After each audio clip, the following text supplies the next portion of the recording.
Hello there, and welcome to the Thinking Fellows podcast. My name is Caleb Keith, and today I am joined by Bruce Hillman, Scott Keith, and Adam Francisco. Changing up the order for those listening at home.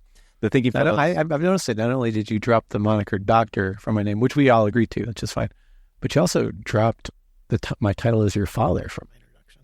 I just, let's just get rid of all status. Okay.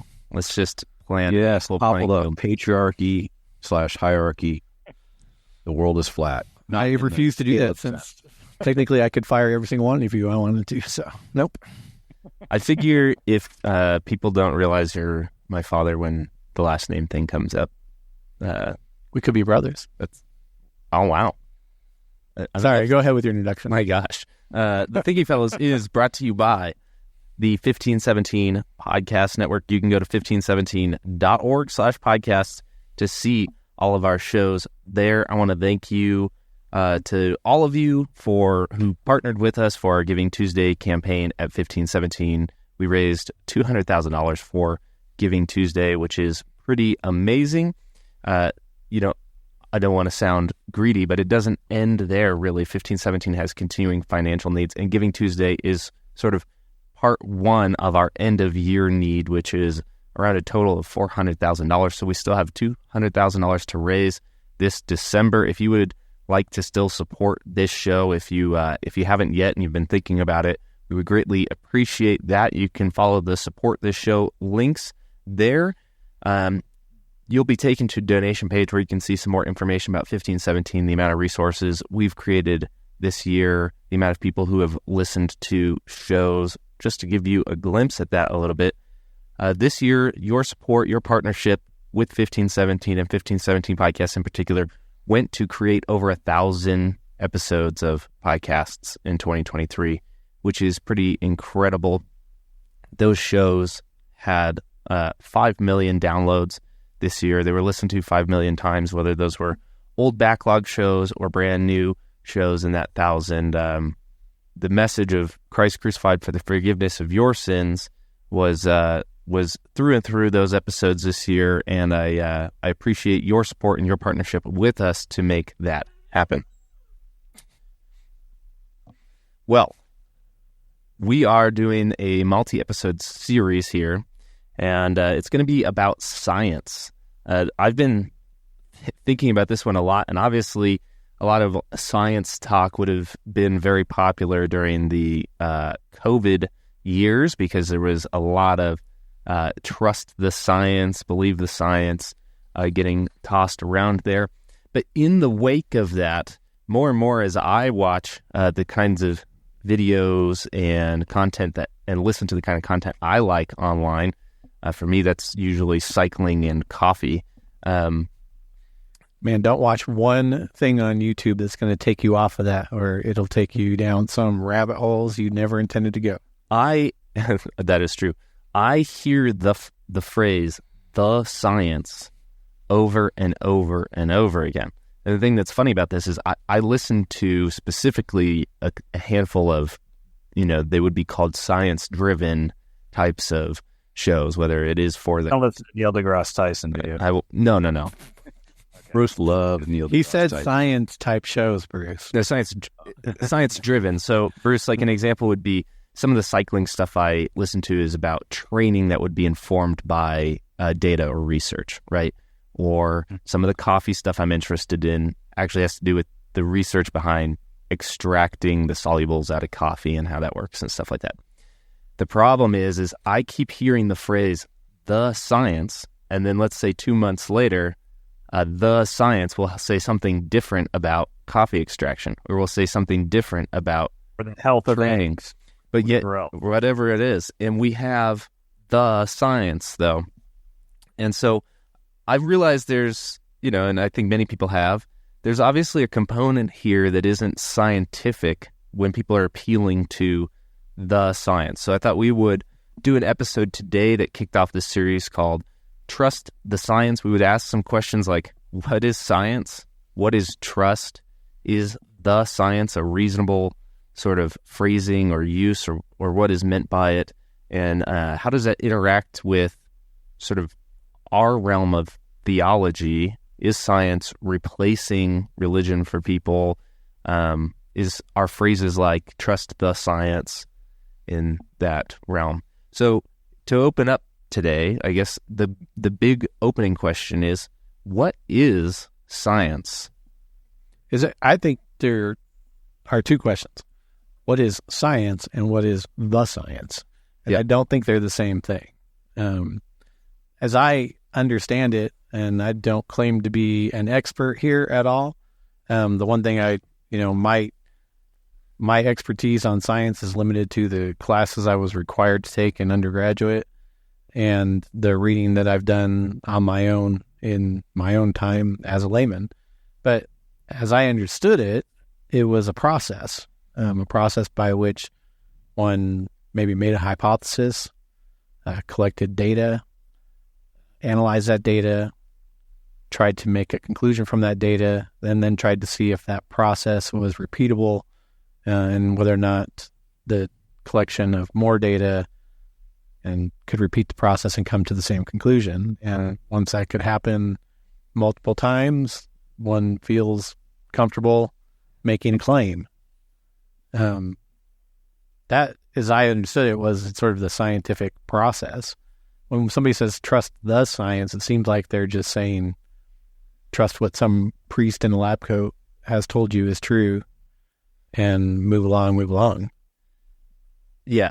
I mean, science in sort of the popular route, so the versus the science, but just science is, shorthand for referencing a inductive type of research that has to do with the material world and material observations, and I think tries to draw conclusions to help people operate in that world, or and then has offshoots, has sort of mechanical sciences, technology is in the sciences, medicine is in the sciences, and tries to make conclusions based off of research, observations, repeatable observations. That's interesting. When we used to lecture together at the university, Dr. Soper used to tell the class that what they conceive of as science is typically just technology. I think most people do, yeah. And that's not the same thing. No, it's not. And a lot of technology doesn't actually go through the same type of research as it does sort of maybe a discovery phase that is also inductive. But I think, it gets included insofar as there can be a research component to this, which is sort of testing. Sure. So I'd say that technological developments come by means of the scientific process. And so sort of the technology that you hold in your hand is usually a pretty good representation of somebody going through some process that's linked to that inductive method where they're trying this and trying that and seeing what will work, and even doing the engineering and mathematical work to ahead of time before you build the thing, see if it's even possible. That's all very much within the realm of scientific process, but the sort of thing that you get out of that process in terms of technology is the piece of technological material that's in your hand: the iPhone, the computer, the TV, the headset, the podcast recording device, the car, medical breakthroughs, whatever. And in my opinion, as far as we sort of refer to science in the vernacular, sort of the modern way of speaking about it, that's actually some of the kind of purest science that you can refer to, as opposed to what a lot of conjecture about worldwide phenomenons and this type of thing that is labeled as science. So I think people are so used to getting the products of scientific research, whether they're technological, whether they're medical, or maybe even advice in certain other realms. You're used to getting the products that then the reference, and I think this is where the science begins to have an origin before we get to sort of the problems with that phrase as it gets used. But I think the science is used as a shorthand to have to not explain the body of research that came to a conclusion in this that then led to another body of research or whatever. It's just a shorthand to say, I have a product. The way I got that product, whether the product is knowledge, something physical in my hand, whatever, is the science, which is an all-encompassing phrase to try to shorthand the types of research or methodology that were used. Now, I think that gets misused, but I think ultimately that is what it's trying to shorten or describe. I don't know. Does anybody agree or disagree with that? I was just thinking when you're talking about, behind and driving some of the science, and it's always also a temptation of regular science, is a sort of God complex that can creep in, where you think because of the disclosure or the revelation that science brings about the natural world and the technology that it creates, that, you don't really need God, or you can kind of act like God. And it reminded me, it's actually of like the story in Scripture of the Tower of Babel, where so some linguists will actually say that language is a technology, especially like computer languages. They're a made-up technology, but also the way human language actually functions. It functions like a technology. It evolves, it adapts, it communicates, it does things. So if you think of language just as the metaphor of being a technology, and you think of the Tower of Babel story, it kind of to me is a parallel, because it's like, well, we have this one language, so we don't need God now. Right. We can just go do our own thing. And I think that happens a lot with the science. It becomes a way to make sense of the world and human agency, where you go, I don't really need a God because I've been empowered by science. It's in our hands we don't need revelation. We need discovery. I love Star Trek, but that's kind of the whole thing behind Star Trek is like, there's no God. You just, you go out and explore and find until there is, and it's just a more advanced alien. That's true. That was Deep Space Nine, but anyway. Well, it's Deep Space Nine. That's Q. Q as well. That's the progenitors of all life in the galaxy, and that one episode where they go on. It's all that. Now, the problem with all this is that we were kind of doing this before the show. You can always ask questions that kind of get you one step back, one step back, one step back, and all of a sudden you find out that this isn't replacing God. This is just sort of becoming like a demigod. And if you ask questions back, there's no answers other than, there's some how did the mechanics of evolution, some mechanism, before all this. I mean, it was always one of the easiest creationist critiques of Big Bang Theory, right? It's just, okay, right, where did the elements come from? Where did the energy come from to produce the movement, to produce the collision, to produce the bang? It's just all of this can just go back. Adam, I was going to wait for Adam to say something because Adam's just staring quizzically at the screen. I had a prompt for him, unless he has something to say now. No, go ahead. Well, I was just holding in a sneeze. In theology, we often talk about sources of authority, especially this comes up for Protestants as we identify sort of the primary sources of authority in sola scriptura, and then sort of these list of authorities that help you learn or will pass down knowledge to you, like tradition and maybe even reason, which might encompass science, is in there, and things like that. And it seems to me that also one of the other things the science becomes, instead of just this shorthand for the body of research, is an appeal to science as a unique or the primary source of authority for our culture, of which should be obvious to everybody because we all are the benefactors of the products of, the science. And so it gets used to have this, I think, unique grasp on objective research and fact. But Adam, I think you deal a lot with on Faith and Reason Exchange, and also as a historian, that science is not the only research discipline or academic discipline that has objective, an attempt at objective research embedded in its sort of fundamental principles. Or a methodological process that tries to get the conclusions as objective as possible. So what ways does it differ from historical research, theological research, or does it differ in only in that it's about the material world? Interesting. That's a really interesting, and I may add loaded question, not in a negative sense, but because if you look at the term science, it's rooted in the Latin scientia or scientia, depending on how you pronounce your C's, which just means knowledge acquired from investigation. So theology was, up until the early modern period, considered a science. History, there still is this kind of, I guess it's probably petered out, but in the 19th century, one of the big debates amidst historians was the study of and production of histories scientific, or a science, or was it an art, or something in between?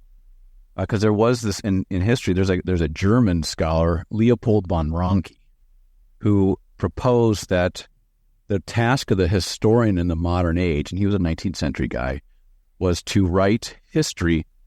I'm trying to remember what the German was. Wie es eigentlich gewesen, as it actually happened. Because so much history before that was, certainly based on historical evidence, but filled in a lot of the gaps. And for von Ranke and these, you might call them more positivist type historians, they thought that the task of the historian was simply just to describe the past in such a way that it corresponded to all the facts that we have of the past. And if that's what history is, if there's no contemporary human element that is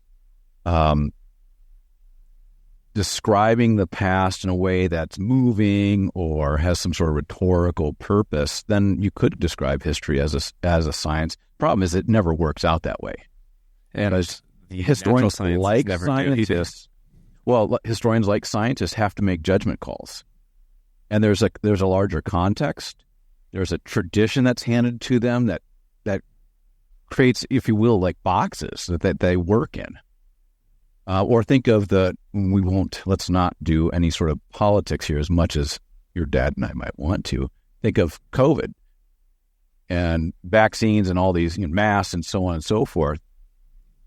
I've got pretty strong feelings about some of this stuff, but if you're trying to put the best construction on things, the narrative was that this thing was going to kill us all. I mean, that's hyperbole, of course, and so you can it's not that much hyperbole. Well, true, but I mean, I'm trying to be careful. I'm trying to be scientific here. But it's this like emergency situation, so you can kind of, if you're trying to be sympathetic, I'm not really interested in being sympathetic. You can understand why they may have rushed into things and overcalled things. And this is the problem with contemporary science, or the science as we've been referring to it, is it becomes this, as Scott put it, a demigod, or this authority that, especially in a culture that cannot think critically, that is so used to just sort of Googling something for a quick answer, can be extremely dangerous. Well, and it double folds over itself sometimes, right? Like with the issue of the vaccines, prior to the pandemic, people were like, well, a vaccine has to go through this rigorous scientific process before it's determined to be safe for use, blah, blah, blah, blah, blah. And then in the pandemic, it was, well, yeah, we're not going through that rigorous process, but we should trust the scientists. They wouldn't give us something that would be dangerous for us. So it can fold over on itself. And if you stand back, dispassionately and just approach it critically, you're going, well, which one is it? Is science part of a rigorous process, or is science about trusting the scientists? Trust the science has become like trust the Bible, okay? And this is the problem. It's got a religious aspect to it, or a belief aspect to it, that is more similar to having faith in something than it is being convinced of something by virtue of the data, and then being reasonably sure you can move forward in a way that's going to produce a semblance of truth or be effective or anything like that.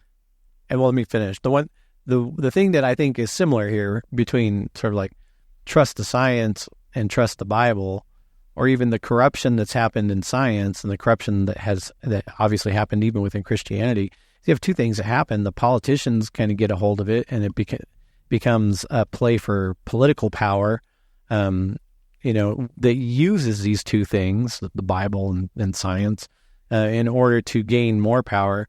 And two, you have, once that happens, you can't actually encourage people to look at the thing for themselves anymore. And this happened, of course, with the Bible.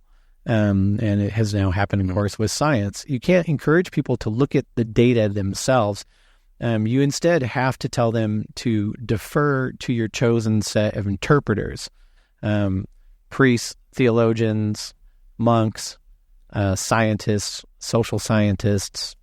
Don't put those two in the same category, by the way. It's like scientists and social scientists, and the like. And then once you do that, now you're told to believe something that you're not actually told why you should believe it, other than an appeal to authority of the person that supposedly knows better than you do if you were allowed to look at the data. One of the things that the Reformation did is that all of a sudden other people got a hold of the data, right? And things changed. Now, whether you think they changed for good or for bad, that's kind of beside the point. They changed. We almost need that same sort of reformation in the way we look at science. It's probably not an almost. It's certainly we need a reformation of science. We can no longer be told to just believe the priests.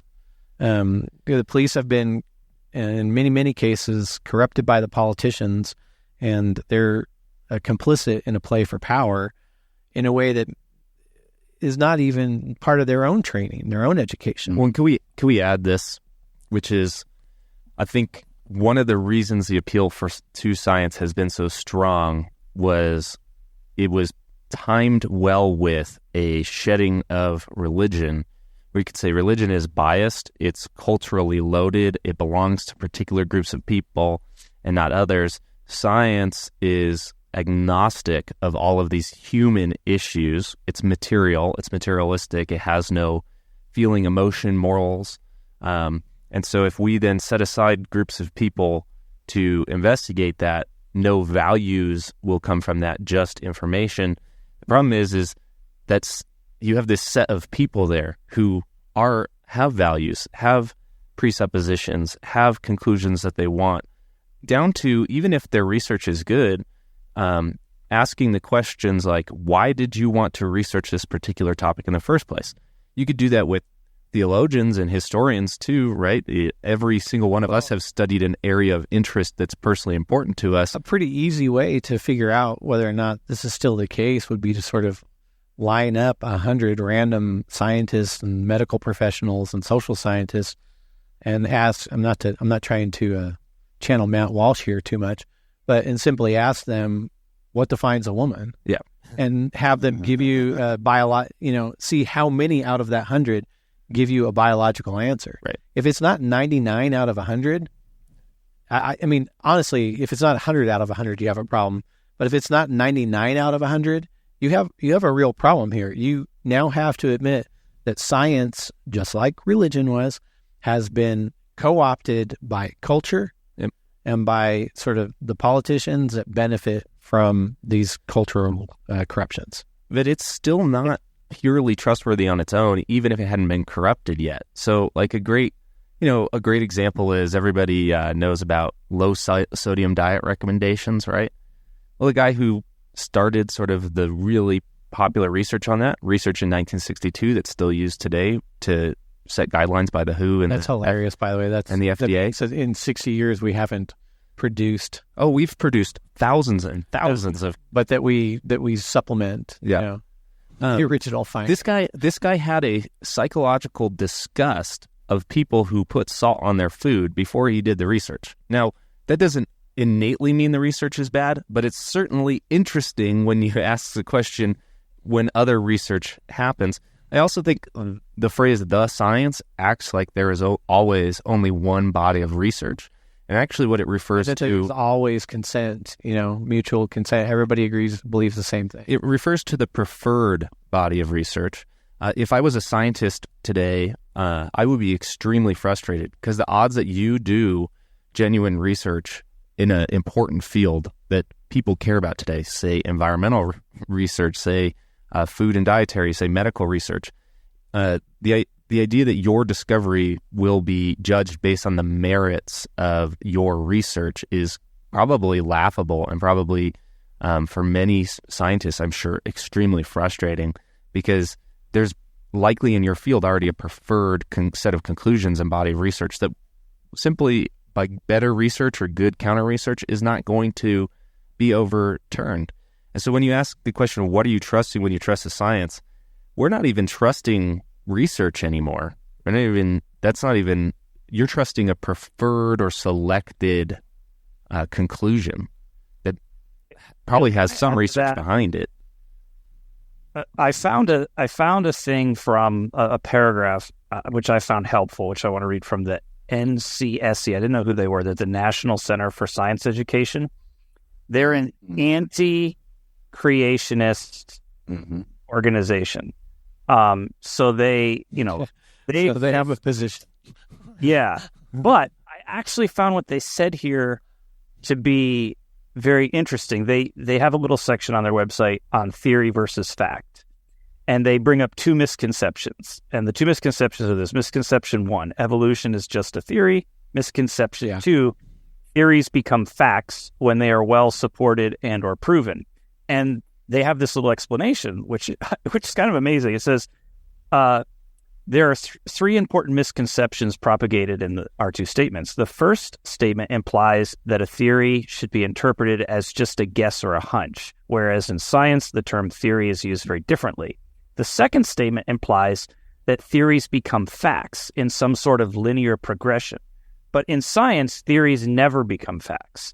Rather, theories explain facts. Yeah. The third misconception is that scientific research provides proof in the sense of obtaining the absolute truth. Scientific knowledge is always tentative and subject to revision as new evidence comes to light. Then you can't be anti-creation. You have to say things like the current data has led to the theory that... Well, Bruce is, I think, going to point out how their Proposition 1 about theory then is not consistent with this, because they're going to say that theory is somewhere between a guess and a fact. It's this third category of knowledge where you have to operate based on it, but and you must act as if it's true. You call that inductive. I mean, they're arguing that theory is the accepted interpretation or explanation of the facts, which of course just means, it's calling something out for what it is. I've had many, many conversations with science people or scientists who get very frustrated when a Christian will say something like, well, evolution is just a theory, because usually when Christians mean that, what they mean is it's just sort of a guess you've made up. But what the scientist means by that is it's the accepted explanation of the facts as we've read them. Well, okay, but that should cause some humility, especially the fact that science is always learning new things. But the science... supposed to be learning new things. Yeah. The science is not humble usually at all. It's very rare. Who would have thought, who would have imagined 20 years ago, maybe 15 years ago, that we would be reconsidering what Newtonian physics means in light of new breakthroughs in quantum physics? Like, who would have thought that Newton would be reevaluated? At least parts of him. So, science should hold itself with a high level of humility, but often it takes its theories and its accepted explanations of what it's come to conclude as being sort of eternal objective truths.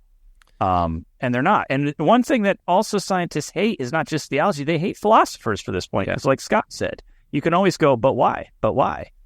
And don't you think we live near, and I go to church with guys who work at the Fermi Lab, which specializes in particle physics, whatever that is. And the interesting thing with them is not only they also don't like scientists who make such grandiose claims. So one of the interesting thing is when you spend time amidst, can we call them liberal-minded scientists, those who are more classically minded scientists who regard science as a process that's evolving, for lack of a better term. I think they would be just as critical of the science, and yet they're representatives of what science does, right? I'm sure that's the case. Well, I think there's a big difference between that and agency-driven science, which by agency I mean United States government agencies that make recommendations and pure facts on every single part of your life, and then because they don't want to say the government is telling you this fiat, they say, well, it's because of the science. They just want to push their authority back. The politicians, I think so Fermilab is a federal lab, Department of Energy. And so what those guys will tell you, like I've been doing these lectures on worldview at my church, and this one guy that is there, I learned after I'd done some stuff on cosmology, was introduced to me as a guy who's working with the Del Webb Space Telescope. I always have to ask that question ahead of time. I always ask two things. Are there any actual scientists in the audience, or are there any actual historians in the audience? If the answer to either one of those questions is yes, you really be careful. Well, if it's no, feel free. In talking with him, two things that have struck me. One is he is obviously very extremely knowledgeable about his particular thing, and could be trusted in if he's describing what he sees in the data in such a way that his statements conform or correspond to the data. Totally trustworthy. When he's speaking beyond that, he's very humble in confessing kind of ignorance and like, well, I don't know about this, that, and the other thing. In fact, the other thing that's really interesting about this particular person is he'll say, yeah, in science, in cosmology in particular, we know nothing. And now with the Del Webb Space Telescope, we're learning that we know even nothing about nothing. Mm-hmm. And he's last time I talked with him, he said like, when we want to sound like we know something about what's going on in the cosmos, we just suggest it's the result of dark matter, but we don't even know what dark matter is. So I wanted to throw that out there because that's a good illustration, though, of how frustrating it is to listen to people on podcasts or radio or watch them on TV or YouTube, and they make these wild claims about what did happen, how many years ago it happened. Yeah, we know. It's infuriating because you know that they don't know in like the proper epistemological sense of knowing. I know that they believe these things, and I would just be much more comfortable. I don't care about their claims, make these claims. I would just be much more comfortable if they would say, we believe that. That is so much different than saying, we know this. And it's mostly in public forums, right? Like, well, it's when you take your kids or your grandkids to some freaking museum or aquarium or something like that, or to some planetarium, and you're being told like exact time frames on things. Well, like I was watching long ago this happened, and what the exact biological process was, evolutionary process was, and exactly what they ate, and exactly how they lived, and exactly how they interacted with one another. And you're like, what? How the hell do you think you can know something like how some freaking dinosaur, which may or may not actually be exactly what you say it is, interacted with somebody, with another thing, before it wanted to mate? That is crazy. You've never observed this. This is all freaking conjecture. I was going to bring that up. Like they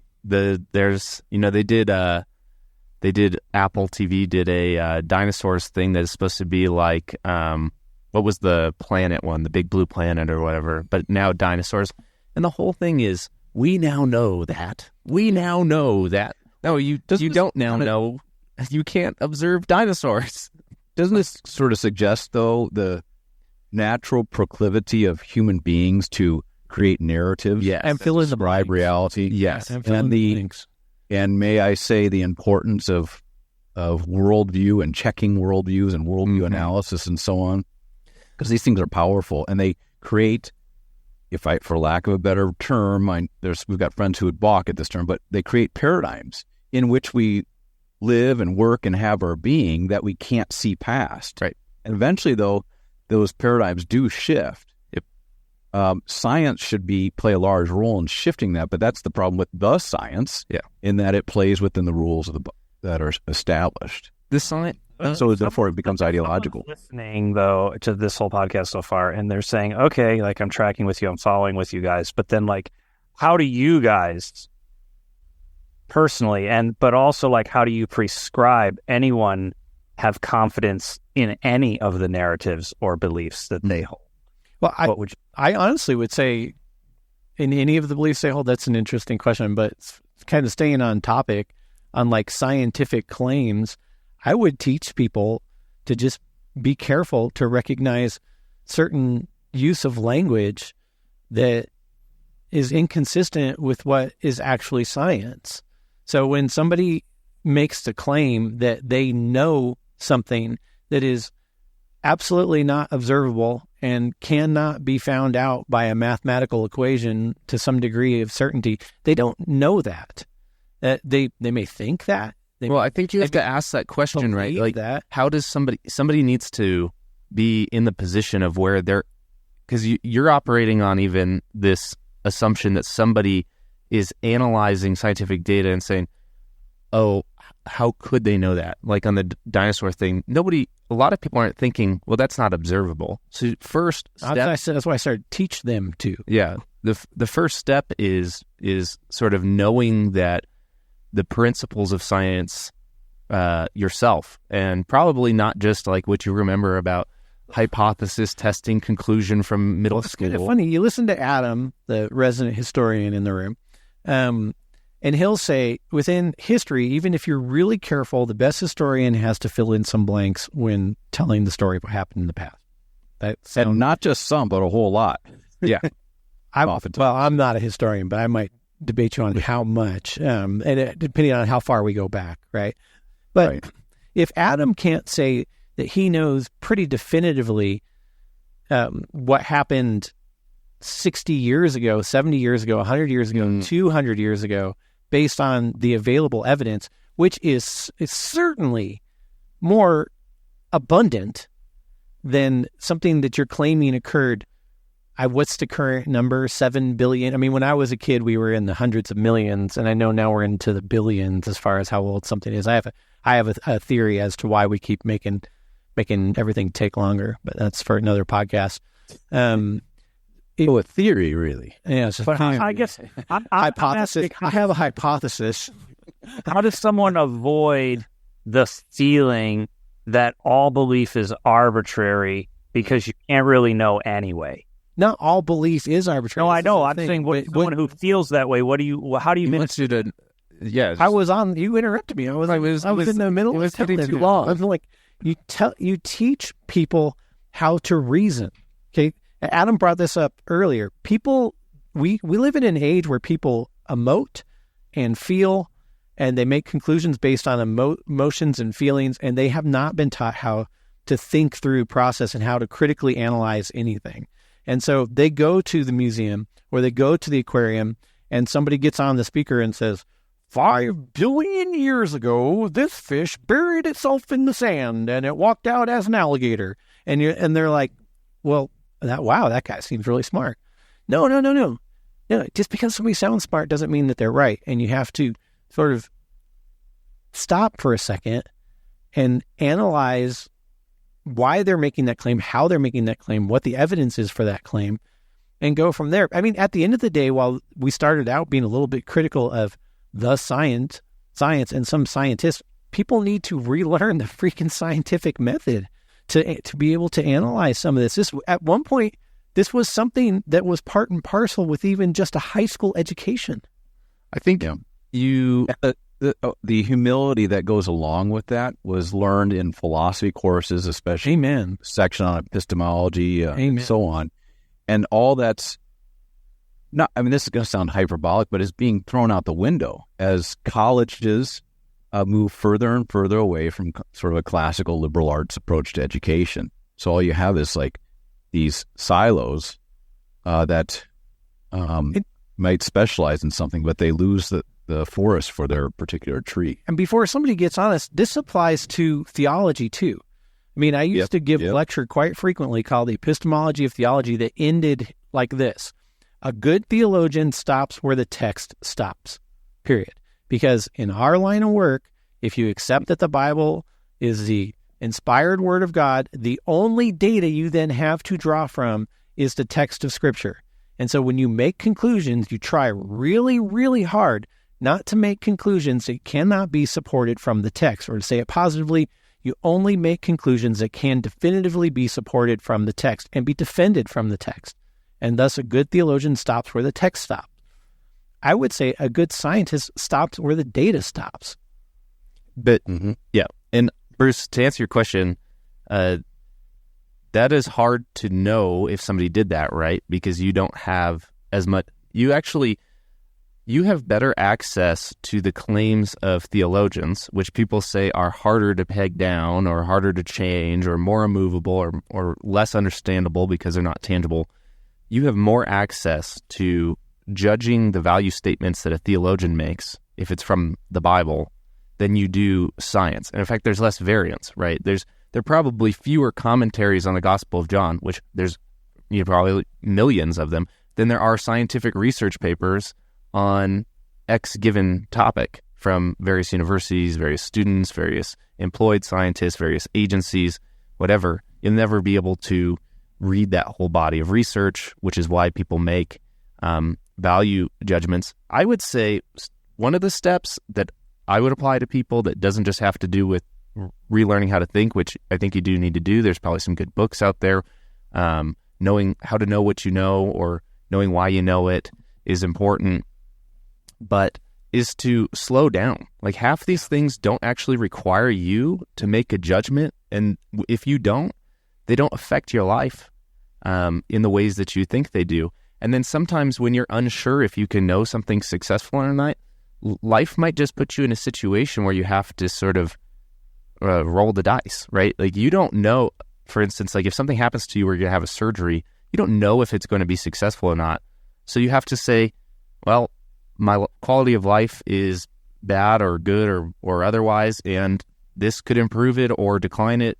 And I have to sort of have a relationship with the people who are telling me that. And so the trust is actually, so even in medical stuff, the trust is often not in the science, but in your doctor, your physician, who is either reputable or you have, experience with, who's helped you in the past, who's helped your children, who's got a reputation for solving your ailment or illness. And so some of it is based on that. Sometimes the facts or the research won't be plainly available to you, but maybe evidence of the success or trust in an individual will be, and that's a natural part of it. But on things that people are really worried about, like, climate change, people are really worried about this. Slow your roll. Your belief in this is not going to change the outcome, especially in the next 10 days. So if you don't have the mechanisms to actually understand if any of the claims are true or not, guess what? You have time to learn that. You have the more. The funny thing is, the more somebody is asking you to significantly change your behavior or your lifestyle based on a conclusion, the more important it is for you to know and to understand the data that led to that conclusion. The less they're asking you to change your lifestyle, your behavior, your beliefs, whatever, the less important it is for you to know exactly that. So you can go into a dinosaur museum and have them spout all this claptrap about what they know and they don't know from 6 billion years ago. And it's kind of like, so what? It's a little weird. Have a conversation with your kids on the way home about what people can know and not know. But when somebody's telling you that you have to give up your gas-powered vehicle because of the science, and now you have to, by 2025, own only an electric vehicle with the increased costs and range limits and how that'll affect your life and everything, you should, before you simply just nod your head and say, yeah, you're probably right, you should look into that. You should look into that before somebody tells you you got to start eating bugs and you can't enjoy a steak anymore because cows are ruining the planet. You should maybe look into that.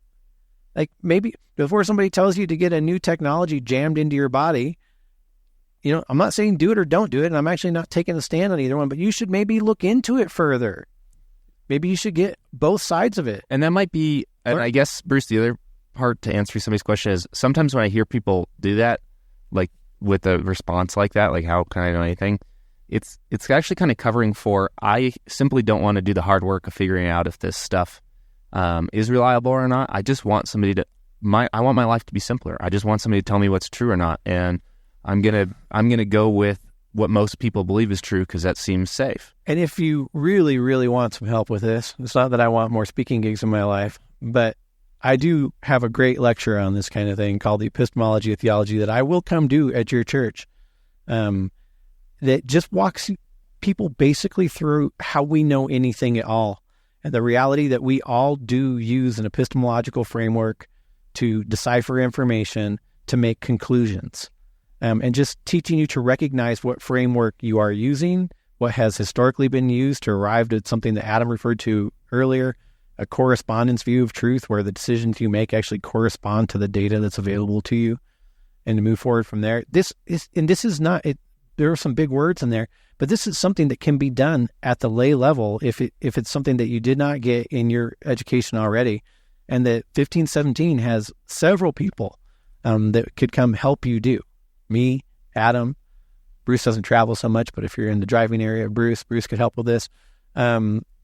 This Caleb, and Dave Anderson. Can I recommend David Anderson's book too? Yeah. Yes, please. I love really it. know. I actually love both his books, but go for it. Yeah. What can we really know? The strengths and limits of human understanding, which is a work on basic epistemology.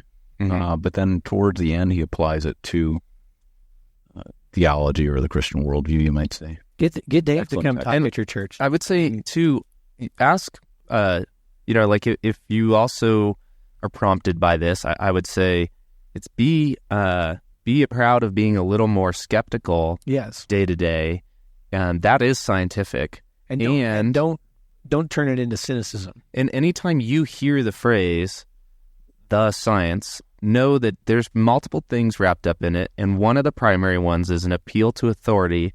And ask yourself, do I know which authority they're appealing to? Yeah. Is it a Why? particular scientist? Is it a particular research paper? Is it a government agency? Is it whatever?